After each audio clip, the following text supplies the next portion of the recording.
Psalms and Proverbs for Sunday, May 10th, 2020. Many names have a meaning and a purpose that are less arbitrary than we might think. Virtually all the names in the Bible have a distinct meaning. So too do the letters of the Hebrew alphabet. Psalm 119 is an acrostic of those 22 letters with 8 verses for each letter. Khaf is the 11th letter of the Hebrew alphabet. Khaf, the 11th letter of the Hebrew alphabet, means literally the cupped palm of the hand. It is like a cupped, outstretched palm ready to receive the shape of all containers. A bowl, a cup, a jar is based on that basic curved shape, and Khaf represents the idea of a container. It represents form. A house is a form that contains the goings-on of the people inside it. A body is a form which contains the life and energy of the person. The forms of the physical world are where the spiritual essence of life is able to manifest. The Khaf also teaches us to shape ourselves and to bend the ego and shape our character. The Khaf is what gives form to the matter. It contains all possibilities of containing, building, and forming all existence. It is the letter of formation, bending the straight line into a curved shape. It also symbolizes the crown of the Torah, Keter. Khaf teaches us to bend and govern our tendencies and to shape our character. It teaches us humility, that we must bend our ego and the resistances in our character. It teaches us molding, sorting, comparing.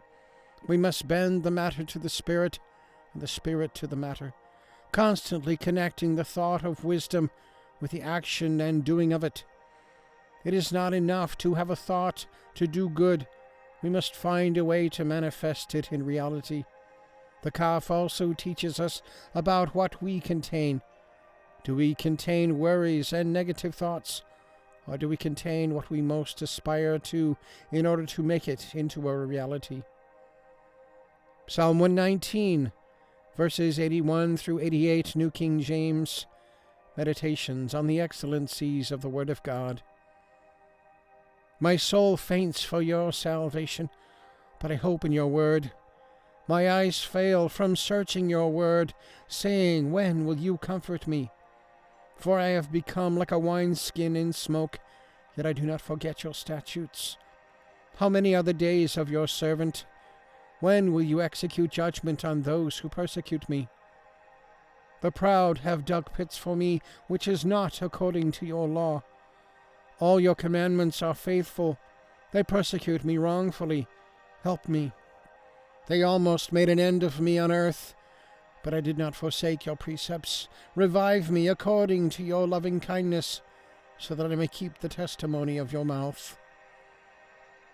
Proverbs 31, New King James, the words of King Lemuel's mother. The words of King Lemuel, the utterance which his mother taught him. What, my son, and what, son of my womb, and what, son of my vows? Do not give your strength to women, nor your ways to that which destroys kings. It is not for kings, O Lemuel, it is not for kings to drink wine, nor for princes intoxicating drink, lest they drink and forget the law, and pervert the justice of all the afflicted. Give strong drink to him who is perishing, and wine to those who are bitter of heart. Let him drink and forget his poverty, and remember his misery no more. Open your mouth for the speechless, in the cause of all who are appointed to die. Open your mouth, judge righteously, and plead the cause of the poor and needy. The virtuous wife. Who can find a virtuous wife? For her worth is far above rubies. The heart of her husband safely trusts her, so he will have no lack of gain. She does him good and not evil all the days of her life.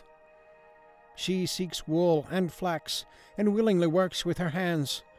She is like the merchant ships. She brings her food from afar. She also rises while it is yet night, and provides food for her household, and a portion for her maidservants. She considers a field and buys it. From her profits she plants a vineyard.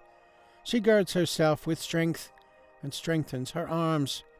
She perceives that her merchandise is good, and her lamp does not go out by night. She stretches out her hands to the distaff, and her hand holds the spindle. She extends her hand to the poor, yes, she reaches out her hands to the needy. She is not afraid of snow for her household, for all her household is clothed with scarlet. She makes tapestry for herself. Her clothing is fine linen and purple. Her husband is known in the gates when he sits among the elders of the land. She makes linen garments and sells them, and supplies sashes for the merchants. Strength and honor are her clothing. She shall rejoice in time to come. She opens her mouth with wisdom, and on her tongue is the law of kindness. She watches over the ways of her household, and does not eat the bread of idleness. Her children rise up and call her blessed, her husband also, and he praises her. Many daughters have done well, but you excel them all. Charm is deceitful, and beauty is passing. But a woman who fears the Lord, she shall be praised. Give her of the fruit of her hands, and let her own works praise her in the gates. All right, and the links are there if you want to check that out. And give it a thumbs up, and click subscribe. And leave a comment, question, prayer request. Have a good day. God bless. Happy Mother's Day. All right, and we'll see you tomorrow.